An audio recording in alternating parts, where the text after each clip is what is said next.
Deixa eu ver se o povo de Deus traga a Bíblia. Isso, chacoalhe ela comigo assim. Isso, faça uma tomada disso, cinegrafista. Olha que coisa, diga comigo: Satanás, se estiver ouvindo, cai fora, porque eu estou armado com a espada do Espírito. Ou sai da minha frente, ou eu te corto no meio, cão. Assim. Esse é o povo de Deus.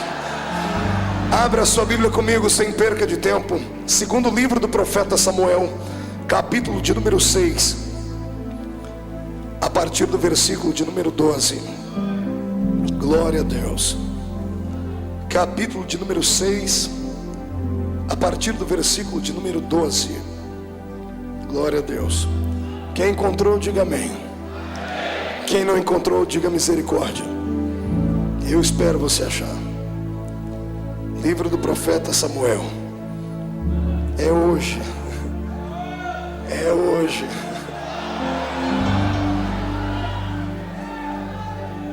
Está escrito assim: então avisaram a Davi dizendo: abençoou o Senhor a casa de Obed-edom e tudo quanto tem por amor da arca de Deus. Foi pois Davi e trouxe a arca de Deus para cima da casa de Obed-edom, à cidade de Davi, com alegria. E sucedeu que quando os que levavam a arca do Senhor tinham dado 6 passos, sacrificava ele bois e carneiros cevados. E Davi saltava com todas as suas forças diante do Senhor. E estava Davi cingido de um éfode de linho. Assim subindo, levavam Davi a todo o Israel a arca do Senhor com júbilo e ao som das trombetas. E sucedeu que, entrando a arca do Senhor na cidade de Davi, Mical, filha de Saul, estava olhando pela janela, e vendo o rei Davi, que ia bailando e saltando diante do Senhor, ela o desprezou no seu coração. E introduzindo a arca do Senhor, a puseram no seu lugar na tenda de Davi, que Davi havia lhe armado. E ofereceu Davi holocaustos e ofertas pacíficas perante o Senhor. E acabando Davi de oferecer os holocaustos e ofertas pacíficas, abençoou o povo em nome do Senhor dos exércitos, e repartiu a todo o povo e a toda a multidão de Israel, desde os homens até as mulheres, a cada um bolo de pão, um bom pedaço de carne, um frasco de vinho. E então foi-se todo o povo, cada um para sua casa. E voltando Davi para abençoar a sua casa, Mical, filha de Saul, saiu a encontrar-se com Davi e disse: quão honrado foi o rei de Israel, descobrindo-se hoje aos olhos das servas dos seus servos, como sem vergonha se descobre qualquer dos vadios. Disse, porém, Davi a Mical: perante o Senhor, que me escolheu a mim antes do que a teu pai e a toda a sua casa, mandando-me que fosse chefe sobre todo o povo do Senhor, sobre Israel, perante o Senhor me tenho me alegrado. E ainda mais do que isto, me envelhecerei e me humilharei aos meus olhos, e das servas de quem falastes, delas serei honrado. E Mical, filha de Saul, não teve filhos até o dia da sua morte. Feche a Bíblia, coloque no banco, coloque na cadeira, pegue na mão da pessoa mais perfumada do seu lado. Isso, atravesse a faixa de Gaza, pegue na mão da pessoa que está do outro lado. E se não tiver ninguém aí tão perfumado assim, vai tendo paciência, né? Vamos orar para que o cheiro de Cristo desça sobre nós aqui hoje. Aperte a mão do seu irmão com carinho até ele falar aleluia. Pentecostal que não faz barulho está com defeito de fabricação, mas veio ao lugar certo, veio à olaria de Deus. O Senhor hoje vai te colocar em ritmo de aventura pentecostal. Feche os olhos e vamos orar. Pai das luzes, nós te glorificamos e te exaltamos. Te glorificamos porque o Senhor é eterno, o Senhor é grande. Não há nada e não há ninguém maior do que a sua presença. Estamos aqui nesta noite para honrar-te, para celebrar ao Senhor, para saltar e bailar perante o Deus que fez os céus e a terra. Eu gostaria que nesta noite, ó Pai, enquanto eu ministro a sua palavra, o seu povo se sinta na liberdade de tocar o seu coração com júbilo, com alegria. E antes que eu comece a ministrar a sua palavra, eu faço aqui os 2 pedidos que costumeiramente faço. O primeiro é esse, que ao redor da Assembleia de Deus do Bom Retiro, aqui em São Paulo, num raio de 5 quilômetros quadrados, Onde houver um demônio com espírito de bombeiro, eu dou a estes demônios 5 segundos para se mudarem da capital paulista, porque se não sumirem, serão queimados pelo poder da glória do Senhor, que vai trepidar sobre esta igreja. Eu ainda te faço, ó Deus, um segundo pedido.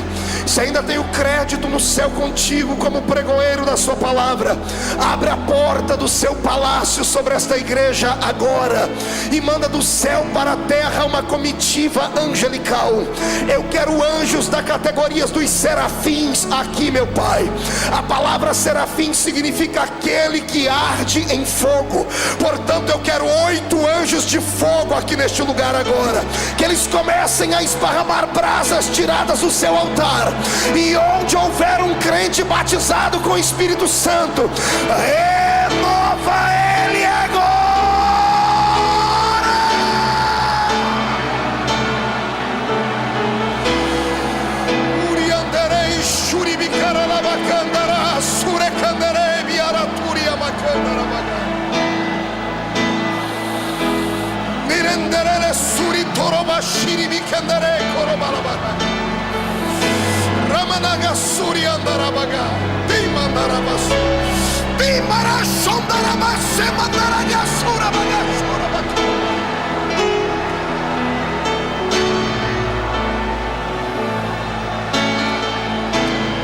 Tu não precisas da minha ajuda para nada, Senhor. Tu és onipotente. Mostra a sua onipotência a esses corações esta noite, no nome de Jesus Cristo, seu Filho amado e eterno. Amém e amém. Os que podem, levante um dedo de profeta para cima comigo. Aponte o dedo no nariz do seu irmão com respeito e diga para ele: escute aqui, cidadão. Este culto é o culto do povo mais louco de São Paulo. Aqui Deus tem liberdade. Então não se escandalize se você perceber que eu entrei no reteté de Jesus. Amém? Quem crê nisso, dê um grito de glória a Deus. Aplauda Jesus. Aleluia. Tome o seu assento. Glória a Deus.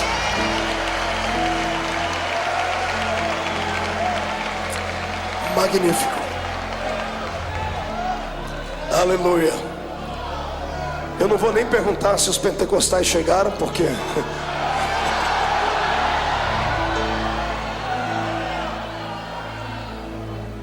eu acredito que será tanta unção nessa noite, que se o diabo ficar rondando muito perto, ele vai acabar esquecendo que é diabo, e até ele vai dar glória a Deus com a gente aqui. Glória a Deus. Santos, noiva do Cordeiro, amados em Cristo Jesus, simpatizantes da fé pentecostal, amigos do Evangelho, candidatos e eleitos, estamos aqui hoje diante de um texto lindo e maravilhoso, de um texto antigo, mas de um texto muito atualizado. Vamos falar hoje um pouquinho acerca da intimidade que um homem chamado Davi tinha com o seu Deus. Muitas pessoas ficam sempre perguntando e perscrutando a vida das pessoas de sucesso para tentar aprender com elas como ter sucesso. Eu vou lhe apresentar hoje não uma biografia, porque quem sou eu para aqui extinguir tudo acerca de Davi, mas eu quero falar aqui hoje para você aquilo que eu, dentro de uma visão abençoada e carismática, vejo o porquê Deus amava tanto esse rapaz. Davi era um homem que não era comum. O seu espírito era um espírito de adorador. Ele era o menor da sua casa diante dos olhos dos homens, mas diante de Deus ele era um grande guerreiro. Quando o profeta Samuel, imbuído pela missão de levantar um rei em Israel, um rei agora não escolhido por homens, mas escolhido por Deus, o Senhor deu a ele endereço: vá até a casa de Jessé o belemita, porque dentre os filhos dele tenho me provido de um rei. Quando Samuel, que já tinha experiências com Deus, já havia feito milagres, já havia condecorado homens com a unção de rei, ele entra pela casa do grande ou pequeno homem Jessé e observa que os filhos dele eram filhos bonitos, belos, aviltados, com porte atlético, verdadeiros guerreiros e soldados. E quando ele ficou encantado pela aparência física dos filhos de Jessé, quando ele queria verter o óleo da unção sobre a cabeça deles, todos conhecem a história, o Espírito Santo o reprovava e dizia: não é este. E ele salta para o outro e também o Espírito diz: não é este. E ele salta para o outro e o Espírito diz também: não é este. E quando ele fica vendido entre os pensamentos, ele olha e já não há mais filhos dentro da casa. E então ele olha para o pai e diz assim: porventura acabaram os mancebos na sua família? Terminaram seus filhos? O pai teve que se esforçar um pouquinho para se lembrar do pequeno menino que estava cheirando ovelhas no meio do pasto. O pai deve ter se lembrado e por dentro deve ter dado uma bela gargalhada. Eu tenho um filho, sim, é o menor de todos, tem um gentil aspecto. Alguns dizem que ele era ruivo. E ele fica lá no meio das ovelhas, mas ele não é muito certo da cabeça não, porque depois que ele termina de pastorear as ovelhas, ele fez um instrumento lá que ele chama de harpa. E ele começa a dedilhar aquilo e começa a cantar sozinho, olhando para o céu, como se fosse um louco, um fanático. Um dia eu espreitei e fui ver ele cantar, e ele cantava assim: o Senhor é o meu pastor e nada me faltará, deitar-me faz em verdes pastos e coisas assim. Ele não é muito certinho na cabeça não, é pequeno, não tem idade para reinar, não tem qualificações de soldado. E Samuel deve ter dado uma gargalhada por dentro, dizendo: poxa, eu trabalho para Deus há tanto tempo e acabei me esquecendo que o Deus que eu sirvo é um Deus de surpresas. Ele gosta de surpreender o ser humano, e mais do que isso, além de surpreender, o Deus de Israel é um Deus que gosta de desafios. Ele está disposto a desafiar a lei da naturalidade, a lei da gravidade, a lei da psique. O meu Deus é um Deus que inverte tudo para trazer um bom senso do seu poder à terra. Então, quando Jessé manda vir o seu filho, lá vem o pequeno Davi, cheirando ovelhas. E quando Samuel olha para ele, o Espírito Santo faz acelerar o coração do profeta e diz: eis aí o homem que eu escolhi, eis aí o moço que conseguiu tocar o meu coração. Davi tinha um talento a mais do que os demais homens. Ele conseguia guardar dentro dele 2 talentos que é difícil imaginar um homem com esses 2 talentos. Ele não era apenas um poeta, ele também era um guerreiro. É difícil um guerreiro ser poeta. É aquela frase daquele filme muito antigo, né? Os brutos também amam. É muito difícil acreditar que uma pessoa que é truculenta, sanguinária, destemida, que sabe manusear uma espada, que sabe matar o inimigo e arrancar a cabeça dele, consiga depois lavar as suas mãos do sangue, pegar uma harpa e começar a cantar coisas belas como as que Davi cantava. Eu creio que era nisso que Deus se espelhava, e era isto que Deus queria. Você pode ter um espírito de guerreiro, mas o Senhor quer que a sua alma nesta noite tenha pelo menos um tom poético. Ele quer que hoje você se esqueça das suas qualidades naturais, que você esqueça o seu anel de formatura, que você esqueça até algumas das suas raízes experimentadas na fé cristã, e que você hoje dê um salto não para dentro do desconhecido, mas dê um salto para dentro do movimento do Espírito de Deus. É profundo, é majestoso, é uma viagem só de ida. Eu tenho vaticinado isto aqui durante as segundas-feiras. Se você não gosta deste movimento, se você tem dúvidas acerca dele, é melhor não ficar no nosso meio, porque assim como a frieza pega, o fogo pega mais rápido. É perigoso você sair daqui pior do que a gente. Eu conheço pessoas que entraram dentro da igreja parecendo o Alain Delon, parecendo a Gisele Bündchen, caminhando pela passarela todo equilibrado, mas depois que terminou o culto precisou de 5 pessoas para arrastar ela para dentro do carro, e ela saiu falando em línguas estranhas durante algumas horas. O meu desejo é que o Senhor incendeie esta igreja nesta noite, e que você esteja sentado não perto de um cubo de gelo humano, mas que você esteja sentado perto de uma brasa de fogo tirada do altar. Quantos aqui querem este poder? Façam barulho neste lugar. Magnífico. Pois bem, quando eu abro a minha Bíblia aqui neste livro de Samuel, no texto em apreço, eu estou diante de um texto que dá medo, diante de um texto que vai provocar emoções fortes na sua vida. Estou diante de um homem que era rei. Diga comigo, rei. Diga para o seu irmão, não era súdito. Diga, não era ralé. Diga, não era um reles mortal. Diga, não era um servo. Diga, era rei. Diga com R maiúsculo. Foi ordenado rei. Diga ao seu irmão, ordenado rei, porque o próprio Deus escolheu. Então agora prepare e aperte o cinto, porque vamos decolar aqui. Nós vamos aprender com este rei o que é que nós devemos fazer quando sentimos a presença do Todo-Poderoso. Vamos aprender com ele o que é que nós devemos expressar quando Deus está presente no ambiente. Ele lutou, ele batalhou muito para que o seu ministério fosse alicerçado, para que o seu reino fosse reconhecido. Ele enfrentou a ira de Saul. Ele enfrentou com muita maestria, com muita majestade, com muita nobreza. Ele não tocou no ungido do Senhor. Ele teve chance, ele teve oportunidade, mas ele respeitou os princípios bíblicos. Mas agora chegou a época dele reinar, e ele está com a unção de Deus sobre a vida dele. Ele vai em busca de um tesouro que há muito tempo havia sido levado embora de Israel. Ele sai em busca da arca do testemunho, ou da arca do concerto. Apenas a título de lembrança, esta arca era um objeto, era um utensílio sagrado, feito de madeira e revestido com uma pintura de ouro. Em cima dela haviam 2 querubins feitos de madeira também e pintados a ouro. A tampa desta arca chamava-se propiciatório. Isso aqui nos faz lembrar da época em que Deus arranca Israel do Egito e os leva em direção à terra prometida. No meio do caminho, Israel tinha dificuldades em adorar a Deus, porque passaram muito tempo dentro do Egito, centenas de anos, e acabaram com seu espírito acostumados a adorar um Deus que eles podiam ver.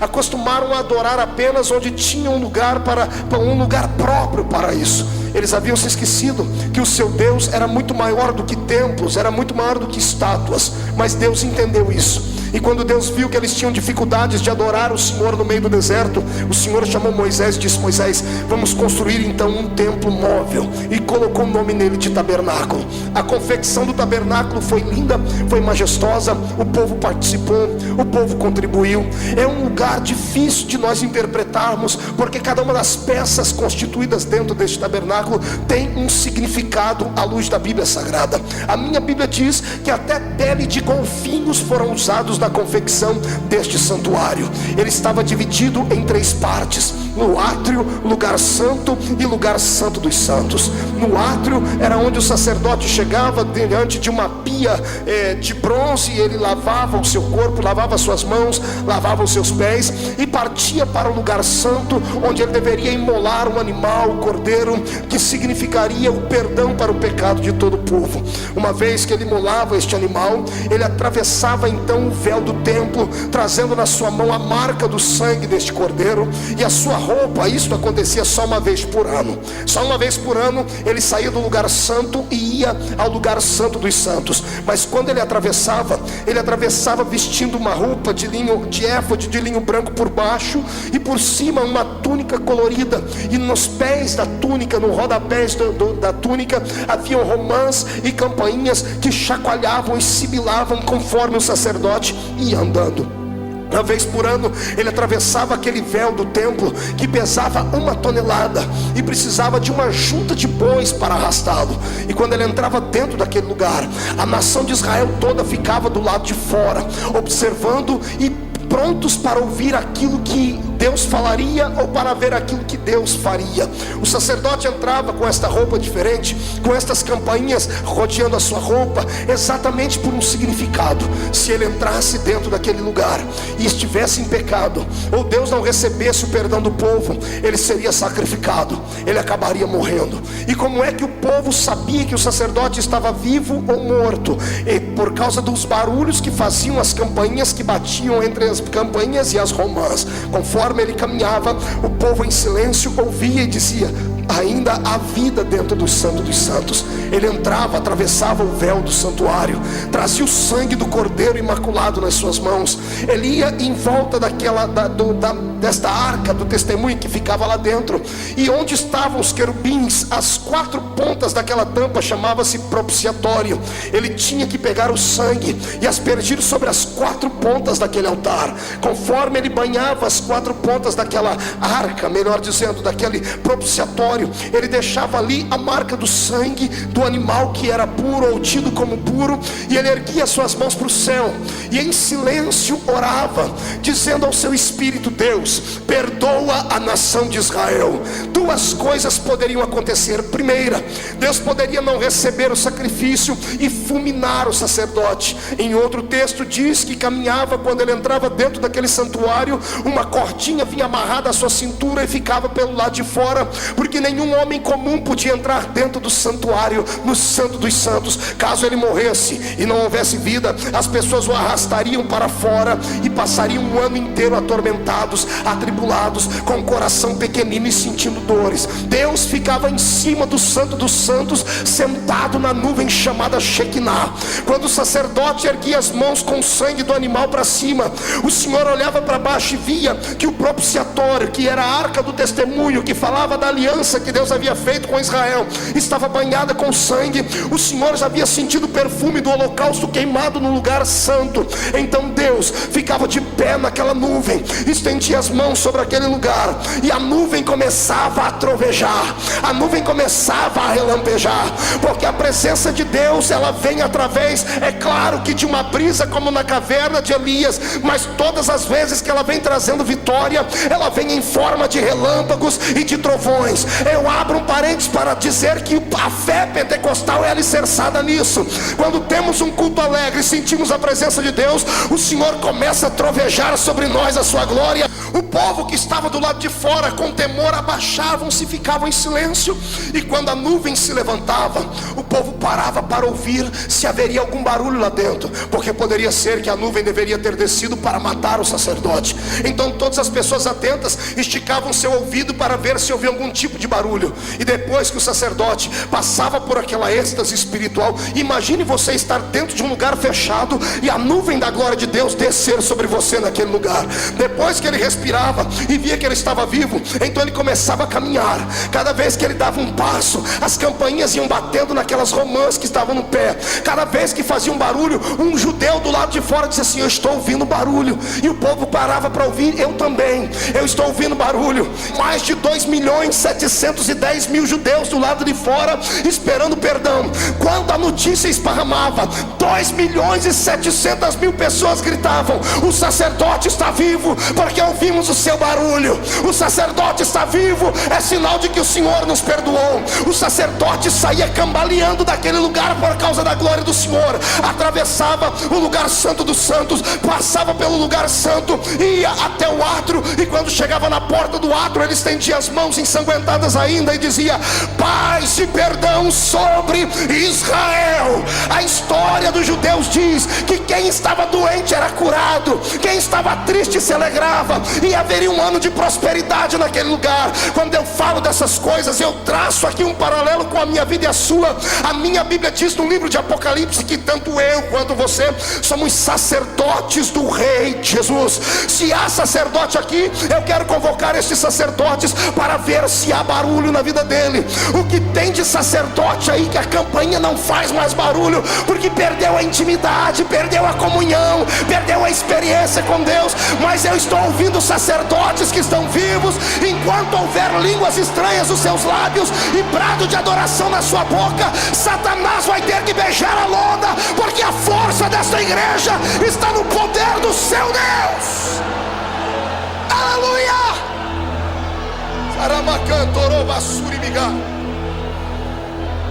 Esta arca era reverenciada, era respeitada, porque dentro dela iam 3 utensílios sagrados reconhecidos, e o quarto eu recebi por revelação. 3 utensílios reconhecidos: as tábuas da lei, a vara de Arão que havia florescido e o maná. Mas o maná era colocado dentro de um pote de ouro. Quase ninguém fala sobre a explicação do pote de ouro. Quando esta arca estava dentro de Israel, trazia uma segurança para todo o povo, dizendo: se a arca está presente, o Deus da arca também está. Se o Deus da arca está presente, a lei é verdadeira. Se o Deus da arca está presente, a vara de Arão que floresceu trazendo a simplicidade do sacerdócio é real. Se a arca está presente, o maná, que fala do alimento que sai da boca de Deus para o seu povo, também é real. Mas quando Davi cercou Israel para ser o seu rei, a minha Bíblia diz que a arca estava fora de lá. A arca havia sido roubada. Toda vez que um líder peca contra Deus, a arca pagava o preço por isso. Todas as vezes que um homem deixava de fazer aquilo que Deus queria que fizesse e partisse para fases de promiscuidade, deixavam de adorar a Deus na simplicidade. Todas as vezes que um sacerdote transformava o seu ministério em profissão, esta arca era arrancada de Israel. Parece que Deus estava dizendo a eles assim: olha, esta arca, já que vocês só conseguem adorar um Deus que vocês suponham ver ou entender, se esta arca fala da minha presença, cada vez que fizerem uma coisa errada, eu permito que esta arca vai sair de perto de vocês. E esta arca saiu de lá. Quando a arca foi embora, Israel batia no peito e gritava dizendo: se a arca foi embora as tábuas da lei. E as tábuas da lei falam das doutrinas estabelecidas por Deus. Quando eu paro para pensar nisso aqui, o meu coração chega a ficar machucado, porque eu conheço muitas igrejas que já não tem mais o simbolismo desta arca. Eu conheço muitos crentes que estão como Israel sem a presença desta arca, porque perderam a intimidade e perderam a comunhão com Deus. Perderam a comunhão com Deus porque fizeram das suas igrejas, dos seus púlpitos, das suas filosofias, um trampolim para crescerem diante dos homens. E esqueceram que este lugar não é apenas um lugar para se promover a existência humana. Este lugar é um lugar onde entramos para adorar a presença de Deus, a presença divina. Quando a arca vai embora as tábuas da lei. Quando as tábuas da lei vão embora, ninguém mais fala do que é verdadeiro. Não se prega mais a verdade, mas passa-se a pregar aquilo que supõe-se que é a verdade. Quando a arca vai embora e leva embora as tábuas da lei, a pregação perde o sentido, e os cultos deixam de parecer cultos de adoração a Deus para parecerem verdadeiros picadeiros, onde homens e mulheres fazem mais piada do que uma pregação ungida e verdadeira. Quando as tábuas da lei vão embora, o povo perde a noção de que só podemos adorar a um Deus, e o povo começa a adorar bezerros de ouro, começam a levantar imagens, começam a levantar ídolos. Quantas igrejas que você conhece por aí que cultos já não são mais cultos, são verdadeiros shows, onde se mostra a performance humana, onde se mostra os atributos humanos, e ninguém mais repassa esta glória para Deus. Eu quero hoje vaticinar como profeta que igreja verdadeira tem que ter a arca dentro dela. Se a arca está lá dentro, a palavra é pregada com veracidade, doa quem doer, custe a quem custar. Eu sei que falar a verdade às vezes incorre numa palavra em que você vai acabar perdendo pessoas que às vezes têm dinheiro, que às vezes têm influência, mas que não têm compromisso com Deus. E eu quero dizer a você que a igreja não é movida a anel de formatura, não é movida a milhares e milhares de reais. O Senhor prefere meia dúzia de viúvas dando dinheiro de órfão, dando R$1, mas cheias do Espírito Santo, alegres, agraciadas, do que pessoas descompromissadas com a verdade. Quando a arca de Deus vai embora, o povo fica cego, deixam de adorar ao verdadeiro Deus e fazem da igreja muitas coisas que ela não é. Algumas pessoas entram na igreja e pensam que na placa lá fora está escrito assim: banco, onde você pode conseguir todas as possibilidades da sua vida. Pregam um evangelho barateado e prostituído neste planeta. Eu já vi igrejas dentro desta capital que pregam um evangelho que é vertido apenas para dinheiro. O céu deles é um céu nesta terra. Eles não conhecem a Bíblia, porque o apóstolo Pedro deixou escrito aqui que o homem que espera em Cristo só nesta vida é o mais miserável de todos os homens. Ou seja, se você serve a Deus apenas por aquilo que Ele pode te dar na terra, você é um miserável. Jesus não quer que você siga Ele por aquilo que Ele pode te dar, Ele quer que você o ama por aquilo que Ele já te deu. Ele te deu um nome escrito no céu, Ele perdoou o seu pecado, Ele trouxe existência dentro da sua vida.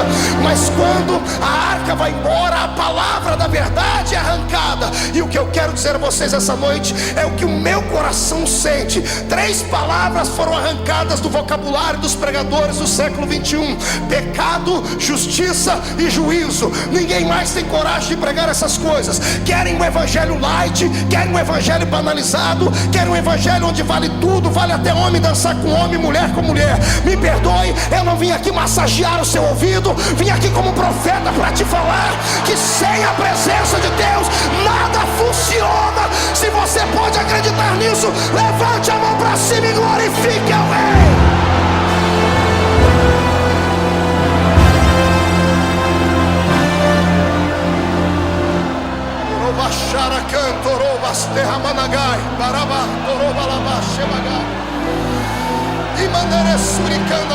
Levante as tuas mãos, Deus. Se o Senhor está nesta mensagem, quer que eu continue ela, porque é pesada, meu Pai. Eu preciso sentir a sua presença aqui. Onde houver um crente que carece ouvir e tem coragem de ouvir, está disposto a ouvir, enche ele de poder agora. Agora!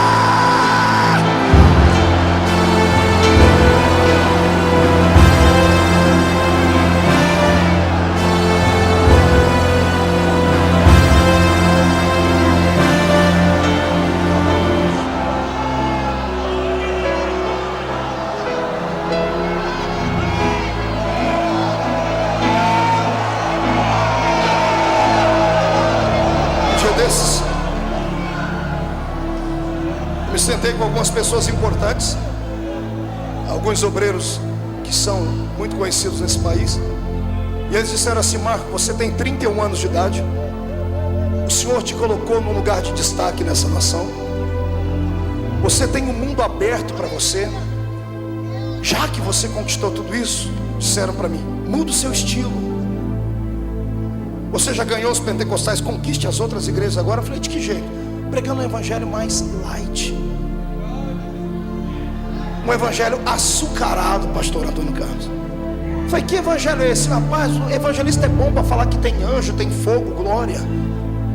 Eu olhei para o infeliz e disse assim, meu irmão, me desculpe, mas eu não sou covarde. Se você é, o problema é seu, eu não tenho medo. E olha que já ameaçaram fechar a porta para mim nesse Brasil. O cidadão fecha uma, Jesus abre 10. Eu sirvo a um Deus que está com os olhos impregnados nessa noite aqui nessa reunião. E Ele está em busca não de pregadores de fama, não de pessoas que querem os brilhos das luzes da ribalta sobre eles. O Senhor está aqui em busca de profetas, está em busca de gente que tem coragem de falar aquilo que o Senhor lhe mandar falar.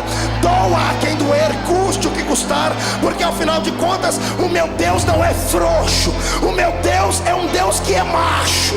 Pastor Marco, que loucura é essa? Deus é macho. A minha Bíblia diz que Jesus foi apresentado no templo no 8º dia, e a Bíblia diz que todo macho de 8 dias era apresentado no templo. Então meu Jesus é macho, e eu quero que você ouça verdades, porque Ele quer trazer algo novo para você.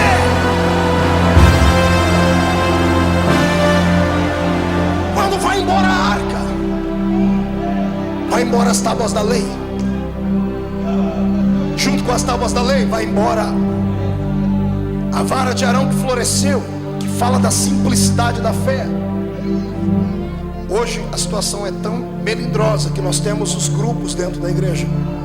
Nós temos a igreja para elite, temos a igreja para classe média, temos a igreja para ralé. Alguns grupos, alguns não podem entrar, são clãs fechados. E eu não consigo enxergar isso na Bíblia Sagrada. A minha Bíblia diz que todos eram um em Cristo. Talvez seja por isso que o Espírito Santo tem dificuldade de operar numa igreja como a nossa. Você já percebeu? Um dali sente a presença, de lá não. O dali falta virar cambalhota, o outro está com o nariz comprido, feio, parecendo que foi batizado num pó de vinagre. Sabe por quê? Os pensamentos não batem. Eu sou um apologista da fé pentecostal, pago um preço por isso, mas eu amo. E o que tem de gente que atribui essa fé pentecostal só à pobreza? Eles acham que só igreja pobre, pastor Rubinho, faz barulho. Eles acham que só gente que só tem 2 dentes na boca, um para doer e o outro para abrir garrafa, é que sente a presença de Deus.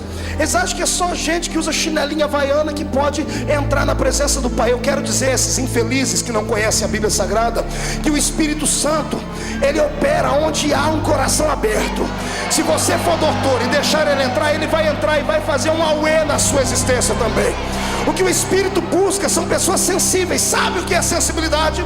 Sensibilidade não é algo que se tem ou que se conquista aqui. Sensibilidade é algo que se conquista aqui.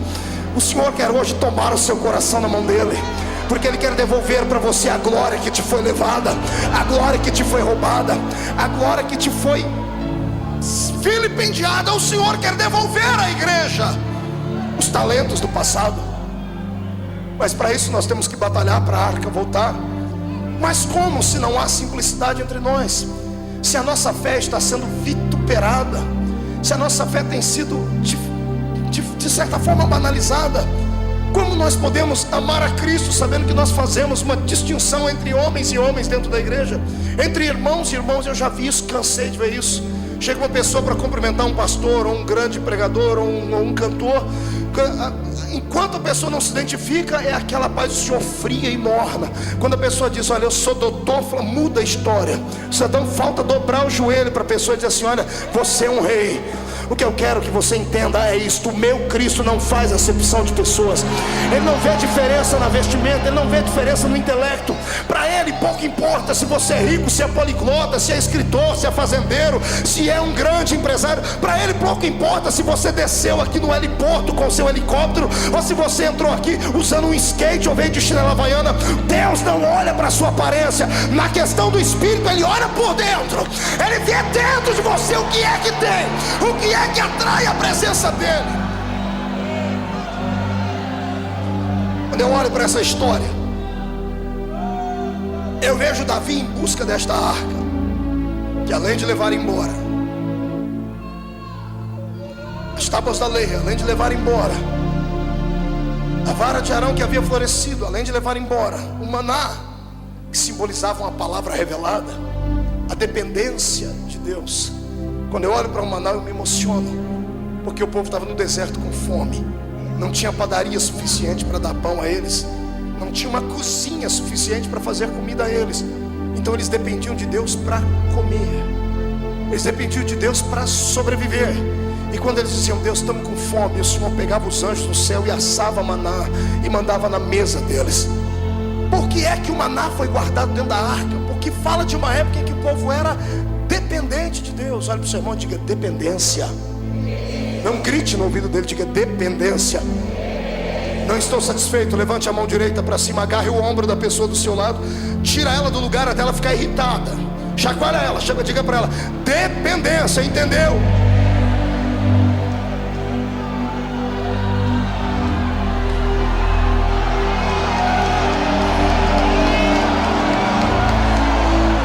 Sai da frente, Satanás, estamos em guerra.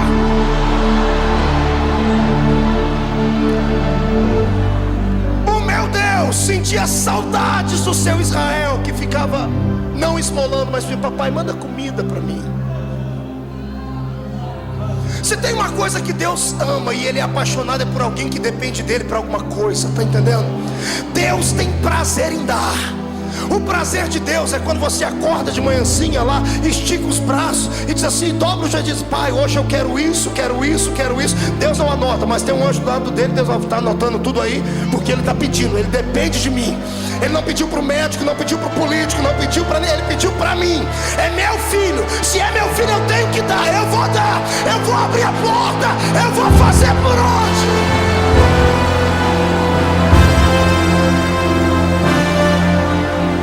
Quando a arca vai embora a dependência.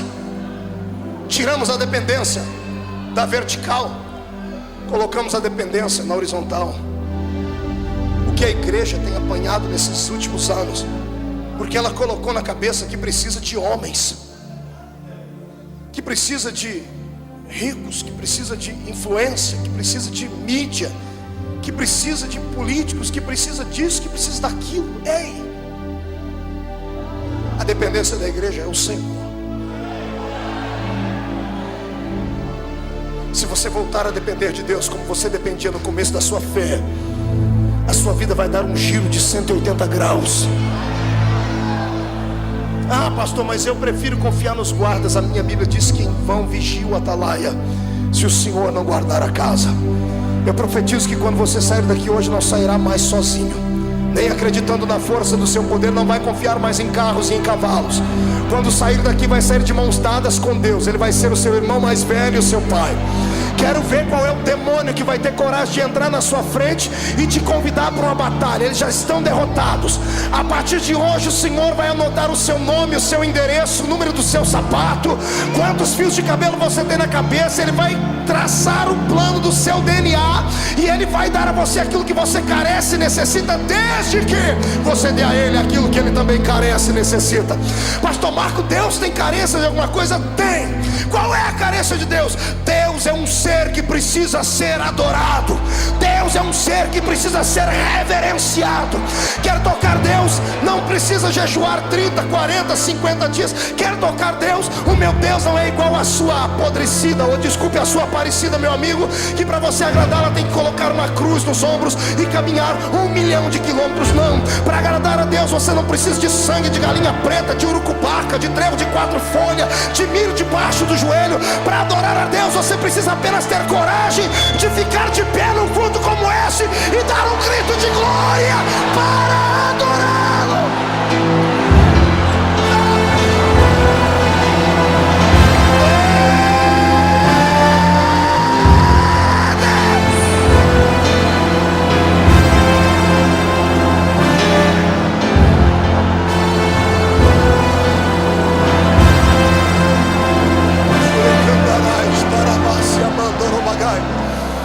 Segura um pouquinho. Sente.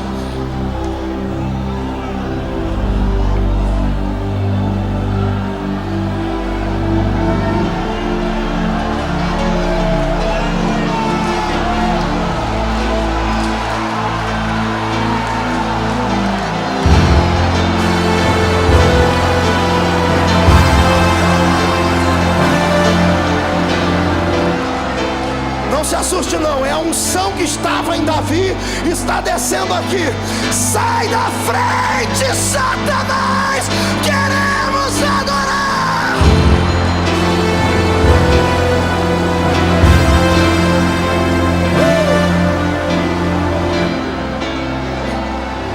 Deus é lindo. Escute, quando eu era recém-casado, quando a minha primeira filha nasceu, Karen, nós morávamos numa casinha muito pequena. E eu era jovem obreiro do Senhor.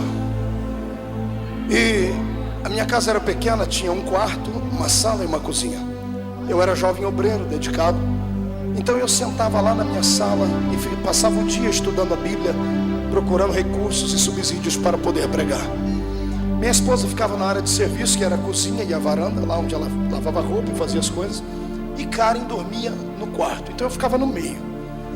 De 5 em 5 minutos a minha mulher passava por mim assim, por trás, ia lá no quarto, fazia alguma coisa e voltava. Ela fez uma vez, tudo bem, 2, 3, depois da 4ª vez eu já fiquei irritado, porque tirava toda a minha atenção, não conseguia estudar. E eu já estava para perguntar a ela o que é que ela ia fazer lá dentro, mas eu fiquei quieto. Porque Paulo diz que é para a gente entender as mulheres, né, irmão? Porque mulher é diferente. É sério. Chega na hora de sair para o trabalho, chega na hora de sair para uma festa, você já trocou, já está pronto, faz 5 horas. Você só escuta grito lá dentro do quarto. Você entra lá dentro, ela está olhando para o guarda-roupa, tem 100 vestidos, mas ela não está vendo nada. Ela diz, não tem nada para vestir hoje. Então tem que entender, né? Paulo diz para entender as mulheres. Daqui a pouco, eu estou lá estudando, eu já estava quase passando as nuvens, né? Estudando, a minha filhinha deu um grito dentro do quarto, irmão, aprontou um berreiro. Ué! Aquele negócio de desespero, pentecostal desde o berço. Deu aquele grito. Quando ela deu aquele grito, eu olhei para cá e fez outro barulho de cá, eu olhei, só vi uma vassoura voando por cima. E a minha mulher, ela parecia um super-homem. Uma mulher maravilha, melhor, né? Ela ergueu o peito e saiu correndo por detrás. Eu falei, que essa mulher? Morreu alguém. Eu saí correndo atrás dela. E ela tirou aquela cortininha do berço, minha filhinha gritando no berço. Ela catou minha filhinha, botou no ombro, no colo e fez 2 gingadinhas com ela, cantou Nana Nenê. Ela dormiu, colocou no berço. Minha mulher saiu como se tivesse feito um grande feito. De fato ela fez, né? Mas ela saiu perto de mim como dizendo assim, eu tenho um poder que você não tem. Fez assim para mim. E eu saí, sentei lá e estou estudando. E eu dizendo, Deus, o Senhor não me dá nenhuma mensagem para pregar. O Senhor falou, filho, eu já te dei a mensagem.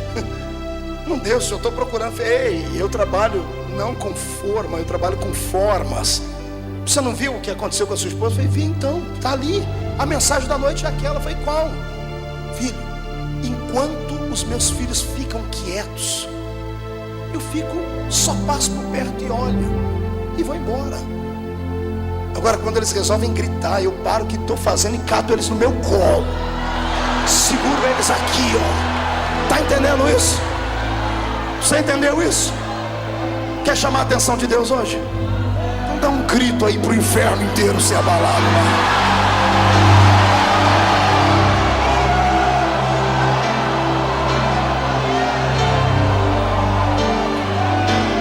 Vamos para o texto.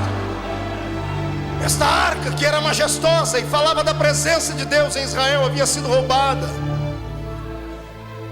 Anos a fio longe de Israel. E Davi, quando foi entronizado como rei, teve coragem de ir até onde esta arca estava e trazê-la de volta para Israel. E ele conseguiu, depois de uma grande batalha, ele trouxe a arca para Israel.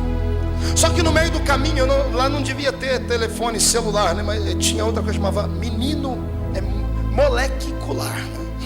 Tinha um moleque que saía correndo para contar as coisas. Era o que levava o correio.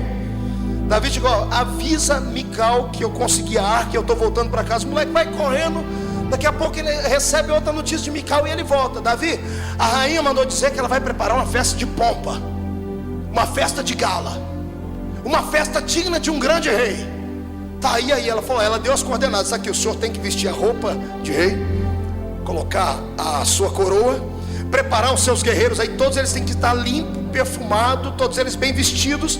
Os portas-bandeiras vão na frente, alguns vão segurando a arca, vão assim, tudo bem formado, tudo bem, porque ela está convidando generais de todo Israel para assistir esta festividade solene. Imagino Davi dizendo, eu não sou bom com esse negócio, eu sou da roça.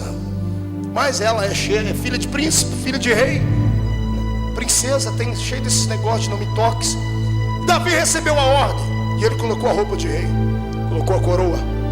Seus cavaleiros estavam todos belos. Pela primeira vez na vida tomaram banho, os abençoados. Depois você lê lá sobre a caverna de Adulão, você vai ver quem eram os guerreiros dele. Então ele entrando dentro de Israel, porta-bandeira segurando a bandeira lá em cima, a arca vai na frente. Quando a arca passa pelos portões de Jerusalém, o rei que estava em cima da arca, lá dentro as pessoas vestindo roupas brancas, com folhinhas na mão, abanando. Um grupo bem bonitinho cantando uma música dos anos 50, dos Beatles. Estão num canto ali cantando alguma coisa. Tá todo mundo ali, a rainha está em cima da sacada da janela, olhando, dizendo assim, que lindo, ficou tudo perfeito. A festa vai ficar na memória, vai sair nas manchetes dos jornais. A festa mais organizada do Oriente. Quando Davi passa pela fortaleza de Jerusalém, e ele olha para aquela arca, ele tira o olhar da arca e olha para o povo. E quando ele olha para o povo, ele sente o que Deus sentia. Ele vê que aquele povo precisava não de um rei, não precisavam de glamour nem de festa, eles precisavam da presença de Deus. A arca era o símbolo da presença de Deus. Quando Davi viu a arca entrando por dentro dos portões de Jerusalém, ele lembrou de todas as histórias que contaram para ele, que sacerdotes com a arca dos ombros pisaram dentro de um rio e o rio se abriu. Homens com a arca na frente venceram exércitos, atravessaram grandes muralhas, eles fizeram grandes feitos. E quando ele lembra das histórias que ele ouviu acerca da arca, sabe o que o rei faz? Ele pula de cima do cavalo, ele pega a coroa e dá para alguém segurar. Ele tira a roupa de rei, a indumentária real colorida, e ele fica só com uma roupa branca de éfode, de linho. A minha Bíblia diz que ele se despiu, ele ficou quase nu. E sabe o que ele fez? Chocou, ele escandalizou. O rei, que tinha que ter postura e compostura, desce do cavalo, ele começa a correr em volta da arca. Só que ele não está correndo. A minha Bíblia diz que ele começa a bailar, ele começa a dançar. Ninguém está entendendo nada. Devia ter algum músico por lá, deve ter tirado algum tipo de música, começou a tocar algum tipo de instrumento, e Davi começa a bailar ao redor da arca. Vai bailando e vai cantando: o Senhor é o meu pastor, nada me faltará. Deitar-me faz em verdes pastos, guia-me mansamente às águas tranquilas, refrigera minha alma. Ele vai dançando e vai gritando e vai tocando o coração de Deus.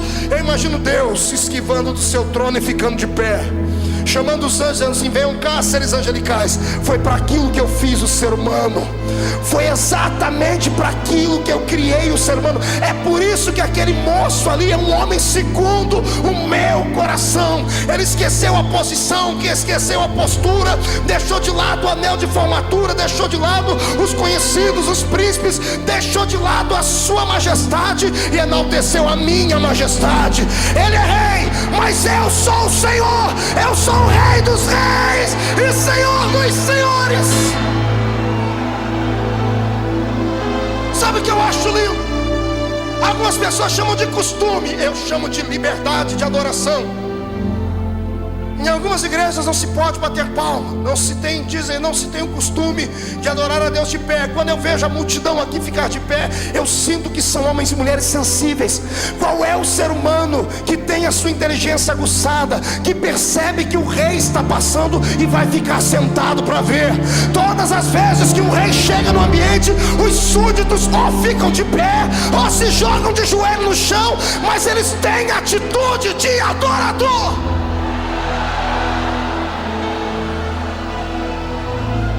Brasileiro precisa aprender a adorar. E vou mais longe, o assembleiano precisa aprender a adorar. Precisamos aprender a dar a Deus aquilo que pertence a Ele. Não tem nada a ver com costume, tem a ver com necessidade da alma. Eu não salto e não grito porque quero. Você não acha que quando eu vejo as minhas fitas, raras vezes que vejo, eu não fico morrendo de vergonha dos golpes de Kung Fu que eu dou quando eu estou pregando? Você não acha? Ei, eu tenho brilho no rosto. Quando eu vejo esses gritos que a minha goela chega até a balançar assim, você acha que eu não sinto vergonha? Mas é que neste momento eu estou tendo uma experiência transcendental. Eu tenho alguém do meu lado que é maestro de coral desde que a eternidade foi criada. Eu tenho alguém dentro de mim que sabe o que toca o coração de Deus. E se Deus quer que você o adore, por gentileza, não leve para casa a adoração. Eu te convido a fazer um teste. Isso, eu sei que você tem vergonha, você não tem coragem. Eu te convido hoje a soltar o esqueleto na presença de Deus. Eu te convido, faz um teste. Joga o paletó de lado, esquece a gravata só por um momento e deixa o Espírito pegar na sua mão e vamos dançar para Deus. Vamos celebrar, vamos adorar.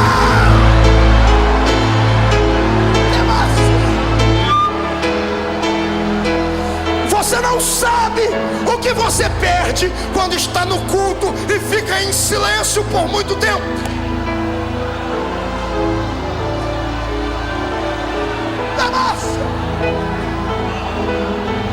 Ei, olhe para cá. Não estou dizendo que o culto não tem que ser racional. Sim, tem que ser racional. Tem que ter equilíbrio, tem que ter ética. Mas o equilíbrio e a ética do Espírito são diferentes da nossa. Está entendendo? É uma questão de sobrevivência. A própria ciência diz que a pessoa que é mais alegre, que é extrovertida e expansiva, ela vive melhor. A ciência também prova que pessoas introvertidas, fechadas, acabrunhadas, com o coração endurecido, de personalidade muito forte, se criar um câncer dentro dela, o câncer tem mais facilidade de corroer as demais células por causa do estado de espírito dela. Pentecoste não é uma doutrina de loucos. Pentecoste é um bálsamo de Gileade para o espírito. Está entendendo isso? Uma vez eu preguei na África e eu participei de um culto inesquecível. Haviam mais de 3.000 pessoas sentadas no chão, não tinha teto. O muro da igreja era caindo aos pedaços e o povo sentado no chão batido de terra. O pastor conseguiu organizar um evento muito lindo. Ele conseguiu um microfone que era ligado numa bateria de carro, numa caixinha de som que era ligado numa bateria de carro. Era lindo, eu falava aleluia e o povo entendia glória a Deus lá atrás. A metade da pregação, o pastor Antônio, o povo falava em línguas, porque achava que eu estava falando em línguas, mas não é, misturava tudo. Era uma benção. Só que eu me recordo muito bem que ele pediu para que se levantasse um coral de mulheres para cantar. Isso foi em Viana, em Angola. Levantou um grupo de 500 mulheres. Não tinham um instrumento como esses. Deu a irmãzinha na frente, ela era maestra, maestrina, né? Chamou todo mundo e disse assim, separou as vozes. E ela pegou um ritmo na palma da mão. E os 2 primeiros bancos acompanhavam com as palmas. Os 2 bancos para trás, as 2 outras fileiras, acompanhavam no mesmo ritmo, mas com os pés. Elas batiam os pés e as mãos. E cantavam num dialeto muito deles, que eu não entendia nada aqui, mas eu entendia tudo aqui. Era lindo. Nenhuma palavra era inteligível para mim, mas o meu espírito testificava com o espírito delas aquela adoração. Naquele dia, sabe o que eu fiz? Eu queria me esconder debaixo do banco, porque como bom assembleiano, quantas vezes não preguei que a gente não pode bater palma e nem pular, porque isso não tem ética, porque isso ofende, porque Deus não é surdo. Nós não precisamos fazer auê, a reunião tem que ser sacra. Naquele dia eu vi pessoas que estavam dando para Deus tudo que tinham. E no louvor delas era tão forte, tão poderoso, que a poeira subia da terra, porque elas batiam os pés no chão e a glória de Deus descia do céu. Eu me lembro de um homem sentado num canto com a perna toda enrolada e torta. Foi a primeira vez que eu vi um milagre extraordinário. Ele sentado próximo ao púlpito, ele via as irmãs baterem os pés, e ele com a perna enrolada para trás, ele chorava e gritava: Deus, eu queria ter pés para poder te adorar. Aquilo me chocou. Eu chorei, eu disse: Deus, eu tenho pés, eu tenho mãos. E às vezes vou para um culto e pareço um manequim de vitrine de terno. Às vezes pareço mais um apresentador do que um adorador. Vocês estão entendendo isso? Isso aqui não é um lugar onde você vem só ouvir. Aqui é um lugar onde você vem para dar. Se você não sabe o que é adoração, eu tenho pena de você. É por isso que você é acabrunhado, entristecido, frio e fraco. É por isso que tudo para você tem que ser dentro da razão. É por isso que o seu espírito sofre tanto. Você vive à base de remédios. É por isso que você entra aqui e não entende nada e fica aí por dentro se corroendo. O olho não consegue ter uma lágrima. Aqui não chora, mas quando está em casa assistindo o Titanic e o Leonardo DiCaprio morre afogado, ai! Aí na igreja vem com essa pintura abençoada aí no rosto, que parece que esticaram você inteirinha. Parece que passou numa funilaria e fez uma recalchutagem. Aí entra, tem tanta plástica e tanta massa que não pode nem rir. Fica assim. Aí quando vai chorar, pega um lencinho e faz assim. Inibe o Espírito de Deus de operar. Eu quero te convocar hoje. Saia daqui amarrotado, saia daqui borrado, saia daqui despenteado, mas saia daqui cheio da graça. Saia daqui feliz, alegre. Você tem um poder dentro de você que você não sabe a amplitude dele. Você tem uma autoridade guardada dentro de você, pentecostal, que você não conhece aquilo que tem. É como uma criança que tem uma arma de fogo na mão e não sabe o potencial dela. Pode acontecer uma miséria. Se você começar hoje a pedir a Deus para treinar o seu espírito e te ensinar o que é o poder pentecostal, você vai continuar caminhando com os pés na terra, mas a sua mente vai estar estacionada do lado do trono de Deus. Você vai começar a ver aquilo que os olhos não viram, a sentir aquilo que o coração não sentiu. Eu quero te convidar hoje para você deixar de ser natural. Satanás vai ter que beijar a lona, porque isso não é mérito da terra, é um dom que veio do céu e você tem ele. Então libera.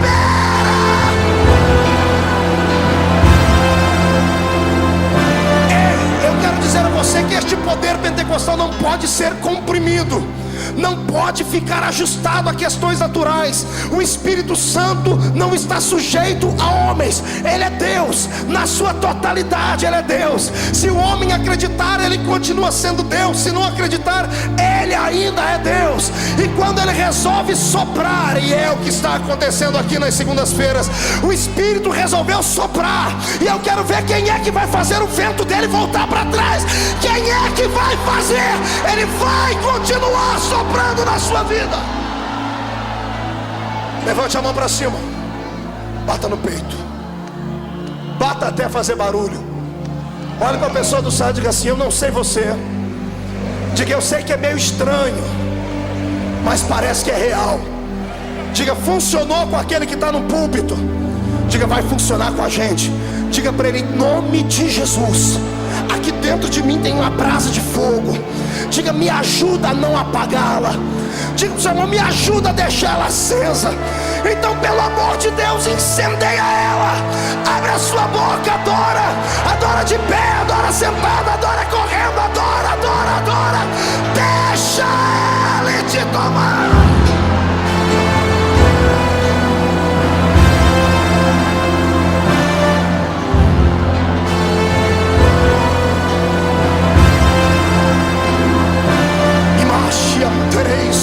Maragai, Trumandereles Tori Karadash Begesimahai, Ibnendoro Vasuri Tramanara da Tergi Marashuri Bikaragai. Deus de Israel, enche esse lugar agora, meu Pai. Enche cada centímetro deste ambiente com a sua presença. Senhor, traz a sua Shekinah aqui. Comece a trovejar a sua unção. Onde houver alguém que não fale em línguas, que seja batizado agora. Que fale em línguas agora. Agora, agora, agora.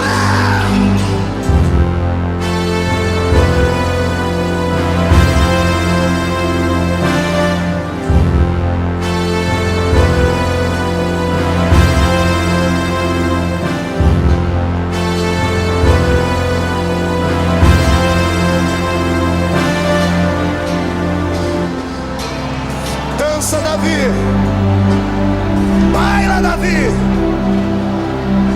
A arca está voltando, adore a dele. Sente mais um pouquinho, vou terminar.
Enche esse lugar, enche, enche, enche, enche, enche. Queima com o seu poder, queima, queima, queima. Mas queima agora.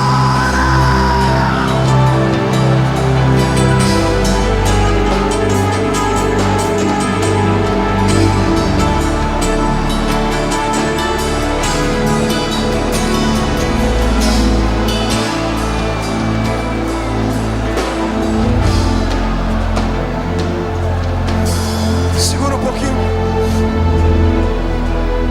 e olhe para cá. E quando alguém te acusar de emocionalismo barato,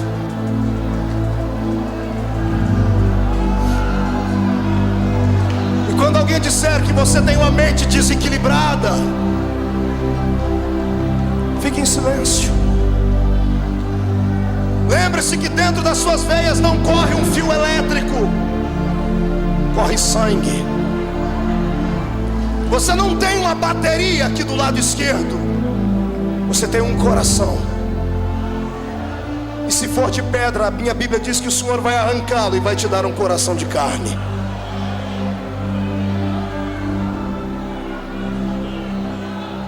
Davi dançou,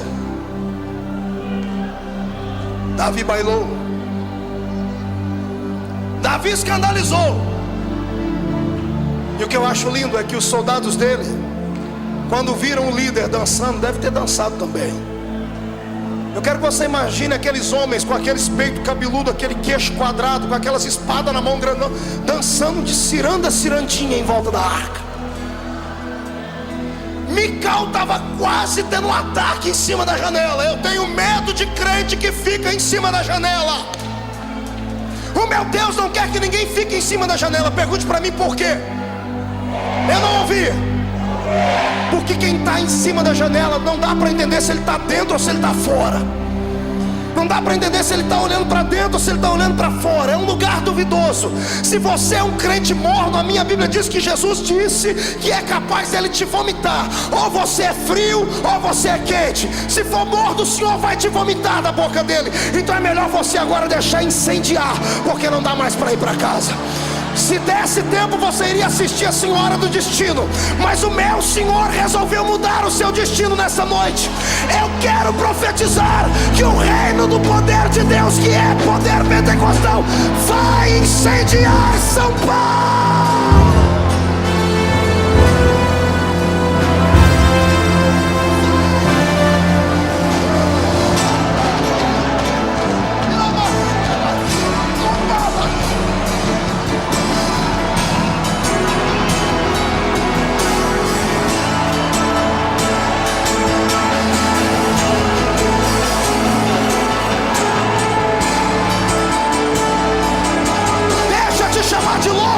De chamar quadrado, eu quero é que você adore a Deus. Adora.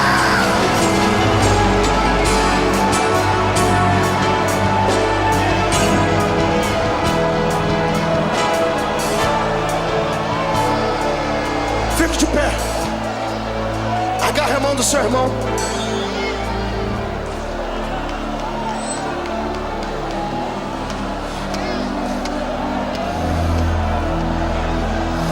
Estou sentindo cheiro de batismo com o Espírito Santo aqui. Não me pergunto o que é isso. Isso aqui é coisa minha de Jesus. Apenas creia. Estou ouvindo barulho de portas se abrindo. Portas que estavam enferrujadas estão sendo expostas à abertura nessa noite. Grilhões de religião que prendiam seu espírito vão ser quebrados. Eu quero que a sua alma toque o coração de Deus. Deixa Deus te usar. Deixa.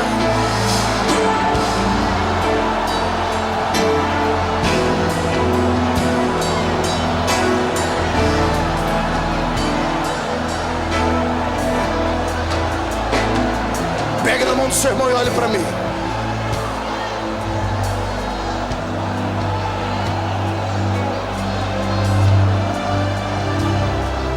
O preço para se ter essa unção, para se ter esse poder, é a rejeição.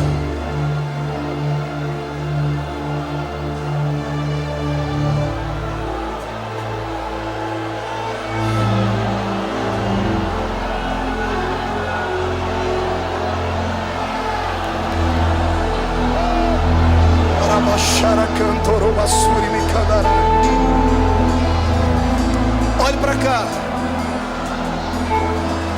Aperte a mão do irmão e segure. Olhe para mim. O preço desta comunhão, o preço deste louvor, é exatamente a rejeição. Por que é que os homens rejeitam este movimento? Não rejeitam porque querem, rejeitam porque estão sem saber, sem tomar conhecimento, a serviço do próprio diabo. O único que não suporta este tipo de louvor é Satanás. O diabo sabe que nas danças, que no louvor, que nas músicas há poder. Quem já foi em terreiro de macumba sabe o que eu estou falando. Lá não tem silêncio, não tem trégua. No terreiro de macumba não tem bandeira branca para Deus. Eles dançam, eles bailam, fazem barulho, urram. E por que aqui na igreja nós temos que esfriar? Volto a dizer, eu não quero que você seja louco, nem que as pessoas venham, não importa que as pessoas, mas eu não quero que você seja desequilibrado, não é isso. Eu quero que você tenha mais liberdade para adorar a Deus. E fazer igual o irmãozinho da roça, que o irmão Eliseu Gomes, que é meu amigo, mora nos Estados Unidos, cantou um dia numa das suas modas de viola. Conhece a história do Bento? Bento morava na roça, ia na igreja, e ele chegava na igreja, fazia muito barulho, era muito alegre, andava de sapato furado. Mas quando chegava no culto, a alegria do Senhor invadia ele e era tremendo. E o pastor na cidade ia receber uma pessoa importante na igreja, que era um médico, um advogado, sei lá. E o pastor lembrou do Bento e disse: o Bento vai escandalizar o médico, o doutor. Foi na casa do Bento antes, sentou com ele e disse: Bento, ô pastor, o senhor aqui, que alegria. E já começou a dar aqueles pipocos de glória. E o pastor disse: Bento, eu vim conversar com você. O que foi, pastor? Eu queria que você não gritasse no culto de domingo. Pastor, mas é a única coisa boa que eu faço. Bento, não faz. Mas por quê? Vai ter um médico lá, um advogado. É uma pessoa muito culta, ele pode se assustar e nunca mais voltar, e nós precisamos ganhar a alma dele. Mas pastor, Bento, a gente faz um negócio. O pastor olhou para o pé dele, um sapato furado, e disse assim: olha, eu te dou uma botina, te dou um par de botina sola de pneu novinha. Se você ficar até o fim do culto em silêncio, sem dar os seus gritos, eu te dou a botina. Combinado? Pastor, eu quero uma botina. Então, combinado? Combinado. Foi para o culto. O doutor chegou, e chegou também os crentes alegres. E o pastor pregou uma mensagem até light, mas o espírito dentro era alegre demais. Quando o pastor dava aquelas mensagens, aqueles jargões de fé, o Bento ia gritar, ele lembrava da botina, ele segurava no banco. Outra pessoa ia cantar, o pastor olhava para o Bento. Quando o Bento ia gritar, o pastor apontava para o pé e dizia: botina, botina. Quando faltou 10 minutos para acabar o culto, as favas com botina. Bento deu um pulo para cima, deu um grito e disse: glória a Deus, com botina ou sem botina? Glória a Deus! Eu quero saber quantas pessoas aqui gostariam de ser adoradores maiores do que são. Gostariam de saber tocar e cantar as melodias das notas musicais que os anjos cantam. Gente que gostaria de poder tocar a Deus com danças, com saltos, com alaridos, com gritos. Gente que nessa noite está disposto a tudo, até a ser chamado de louco, de desequilibrado, de fanático. Gente que quer adorar o seu Deus porque acredita que a arca está voltando para sua casa, para sua família, está voltando para sua igreja. Eu profetizo que algumas labaredas vão sair daqui hoje e vão incendiar a igreja deles. A partir desta noite haverá uma remoção de todo o entulho que há lá, e o Senhor vai derramar uma unção de projetos de glória naquele lugar.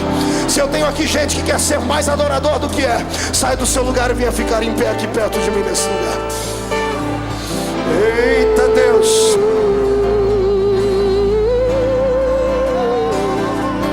vem adorador.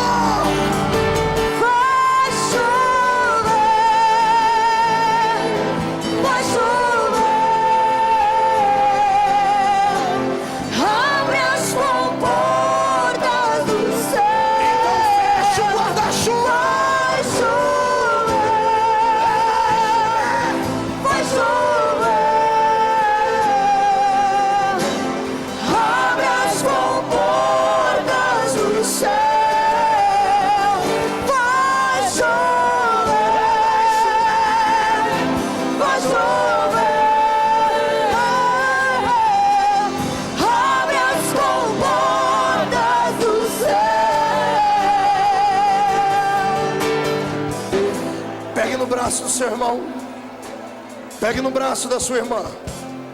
Não é na mão, é no braço mesmo. Andagasuri cantorobanai, tarabias de cavarasteria mahas. Pegue no braço deles. peça licença e agarre ele pelo braço ou ela. Pastor, não dá para ir na frente, pegue aí no braço de quem está do seu lado.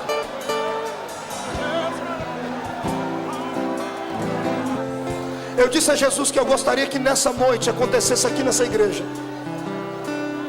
na mesma intensidade do que aconteceu lá no cenáculo no dia de Pentecoste. Eu pedi a Deus que Ele derramasse sobre esta igreja hoje uma unção de fogo e glória, mas uma unção que será inquestionável.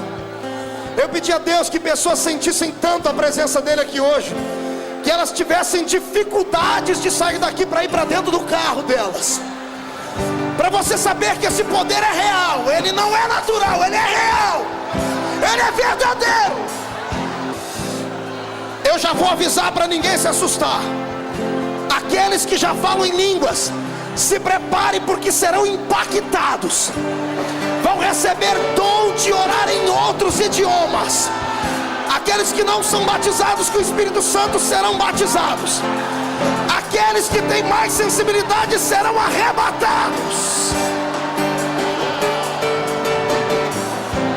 Meu Deus, ore comigo e diga assim: Deus, eu preciso descobrir os segredos e os mistérios da adoração. Eu já sei que eu nasci para isso, e eu sei que existem algumas pessoas que são mais sensíveis, que conseguem te tocar de uma maneira diferente, como Davi. E eu quero hoje que o Espírito que operava em Davi não encontre barreiras para operar em mim. Espírito Santo,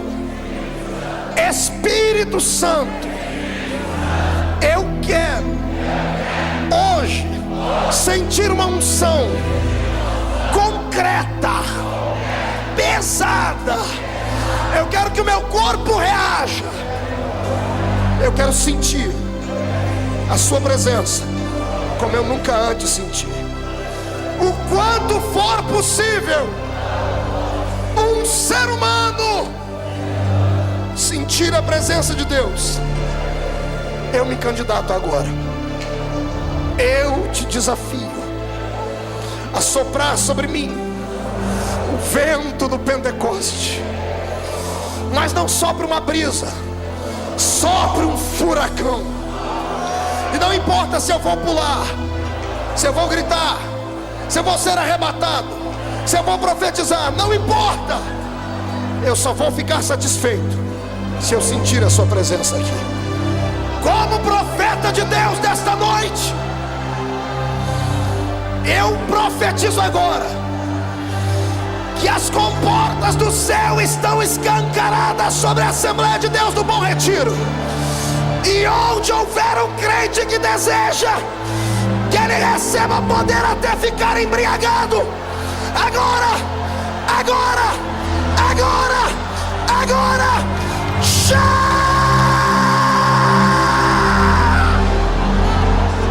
levante as duas mãos lá em cima, escolhe uma pessoa e olhe nos olhos dela.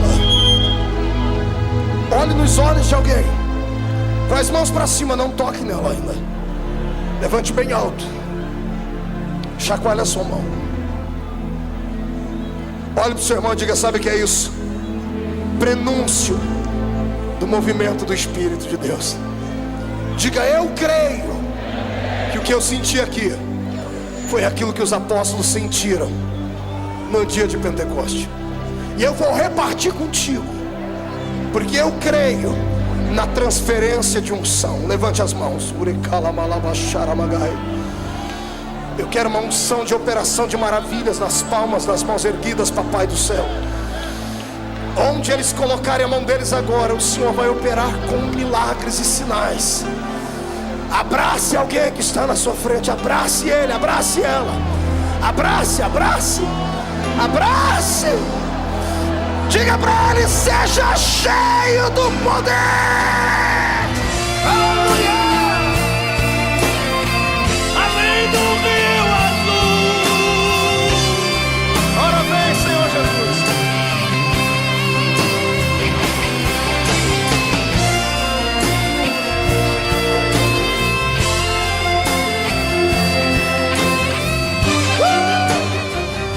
vai te batizar com o Espírito Santo antes de chegar em casa.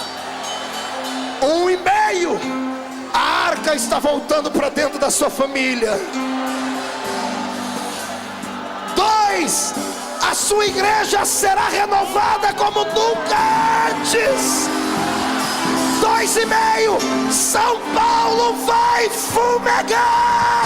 3. Joga no chão, pisa em cima. Nunca mais, Nunca mais. morte, choro, tristeza e dor. Nunca mais, Nunca mais. nunca mais, Nunca mais. morte, choro, tristeza e dor. Nunca mais, nunca mais.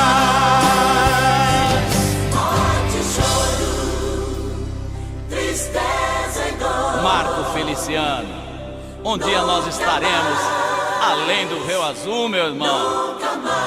Nós sabemos em quem temos crido. Sabemos sim, Carlos. Nos veremos além do Rio Azul. Glória a Deus.